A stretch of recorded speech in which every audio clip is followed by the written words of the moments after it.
What do you call a computer that sings? A Dell. 'Cause, like the singer, Adele? Oh boy. Alright, now that we're off to a great start, let's talk about Dell. Remember how they used to be the biggest computer brand in the world? From 2003 to 2006, in terms of market share, they were the biggest. Remember this guy? You can get a Dell with what you find right here. Dude, you're getting a Dell.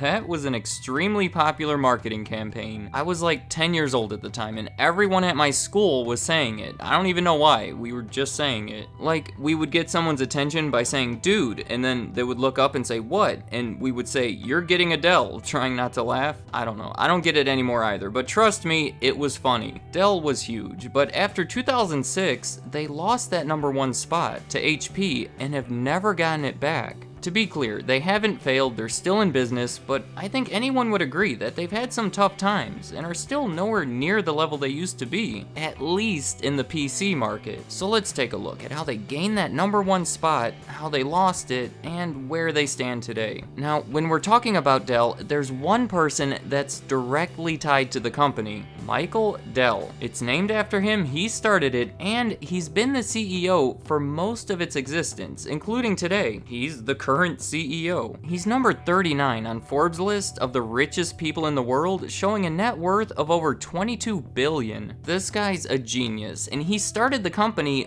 when he was 19 years old. At age 12, he made $2,000 by starting a mail-order trading card business. In high school, he made $18,000 in a single year delivering newspapers. He implemented all these effective sales strategies and detected new customers using data sifting techniques. So at age 19, he went away to college at the University of Texas at Austin, and with $1,000 capital, which even in 1983 was practically nothing in terms of starting a business, he started a business. The initial business involved buying stock computer parts, assembling them into clones of IBM computers, and selling them for cheaper prices. His business was based on the principle of cutting out the middleman. He would advertise in places like computer magazines and mail the orders to the customers, cutting out the need for distributors and physical stores, which would save them money and allow them to sell at lower prices. Here's a quote from Michael Dell. He says, "I saw that you'd buy a PC for about $3,000, and inside that PC was about $600 worth of parts. IBM would buy most of these parts from other companies, assemble them, and sell the computer to a dealer for $2,000. Then the dealer, who knew very little about selling or supporting computers, would sell it for $3,000, which was even more outrageous. The first year of business resulted in $6 million in sales. Remember, he was still a freshman in college, running it completely out of his dorm. By the end of his freshman year, he was generating sales of $25,000 per month. I think he made the logical decision by dropping out of school and pursuing this full time. By the summer of the next year, instead of just making clones of computers made by other companies, they started making their own computers. By the end of their second year, their sales had increased to almost $40 million. In 1987, they were the first of their kind to implement computer repair house calls. Instead of you bringing the computer to them, they would come out to you. Really, they sort of had to do it because there weren't any physical stores for people to bring their computers to.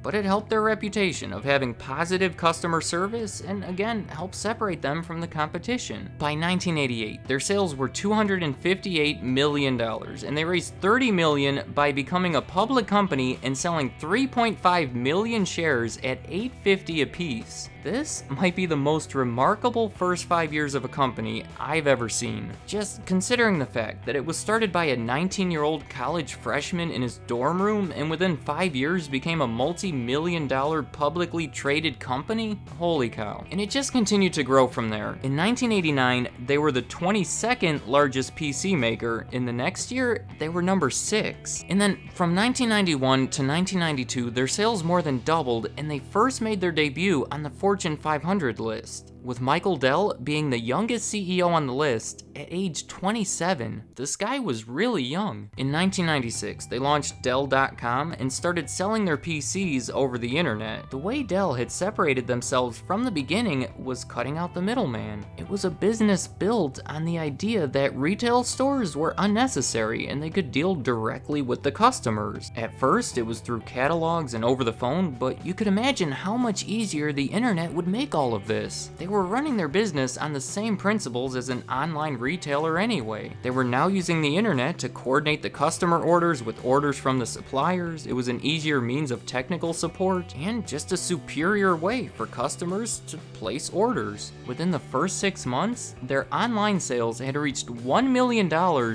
every day. By 1999, it had gone up to $30 million daily, which was 40% of their overall sales. The next year, they were selling $40 million through their website every day. It was soon after this when they started that obnoxiously catchy ad campaign. Soon after that, they took that #1 spot of PC market share. Look at their sales graph from the very beginning up until 2005. It wasn't a flawless 22 years, but my goodness, I don't think they could have hoped for any better than this. From a 19-year-old college student building PCs with the $1,000 he started with, to becoming the world's largest PC maker with over $50 billion in sales. If I extend the graph, we see their sales did continue a little longer, but it gets a little shaky after that. Here's why I identify 2006, 2007 as being the turning point. For one, that's when they lost that top spot of PC market share to HP. During that year, HP stock went up 45%, while Dell stock declined 16%. And also, consider their operating margins. An operating margin can show how profitable a company is. Here's a graph comparing Dell and HP from this time. If you look at 2003, for Dell, it shows 8.55%, meaning for every dollar in sales, they made 8.5 cents in operating earnings. The higher, the better. And you can see in 2006, it fell for Dell and it went up for HP, and those trends just continued. Also around this time, they had a recall of 4.1 million laptop batteries because they could erupt in flames. That's not good for profits, but it's really not good for their reputation. I don't want my laptop to erupt in flames. They were also being criticized for their poor customer service, and an accounting scandal came to light that I don't want to talk too much about right now, but it ended in Dell paying a $100 million settlement in 2010. So between their falling financial state, market share, stock price, operating margin, and their falling reputation, battery recall, customer service, accounting scandal, I'd say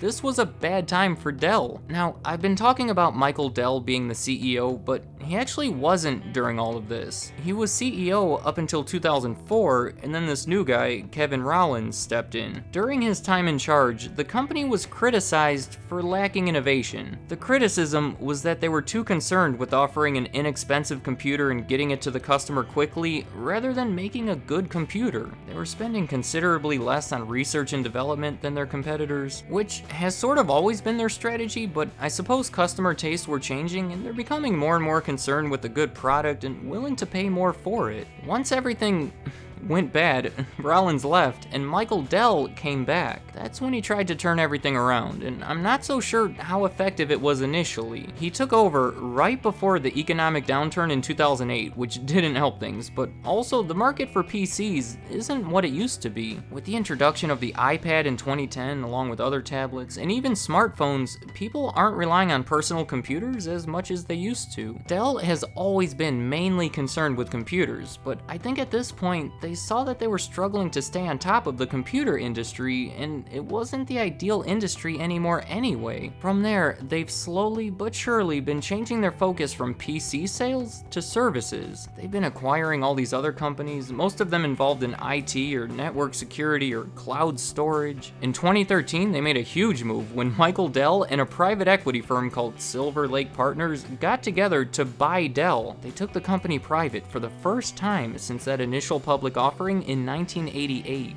Michael Dell said the reasoning behind this was because the investors were too concerned with short-term earnings and they needed to make some big changes. I suppose taking it off the market for a while allowed them some freedom to take chances and switch things up so they could build something that'll be profitable in the long term. Probably the biggest thing they've done during this time is buy the company EMC, which focuses on traditional and cloud-based storage centers. It cost $67 billion and formed the world's largest privately controlled tech company. The move further supports their switch away from computers and towards services, so much so that they changed their name to Dell Technologies. Today, the state of ownership of Dell is a little strange, but they're working toward becoming a public company once again. Let me know in the comments, was I the only one who did the dude you're getting a Dell thing in school? Sometimes you'd say, dude, like you were really upset, and then the other person goes, what? And then you'd start smiling and say, you're getting a Dell. Alright. But also, let me know if you agree with the reasons I provided for their downfall and if you think they've been moving in the right direction since. It appears to me that they have, but there's a lot to consider. You can make so many arguments concerning their struggles, so if you have any thoughts about it that I didn't address, please leave them in the comments. And Michael Dell, I know I've said it too many times already, but 19, I can't get over it. Are you as impressed as I am? I'd like to hear what you have to say. You're gonna say it, aren't you? Oh, he knows. Thank you for watching.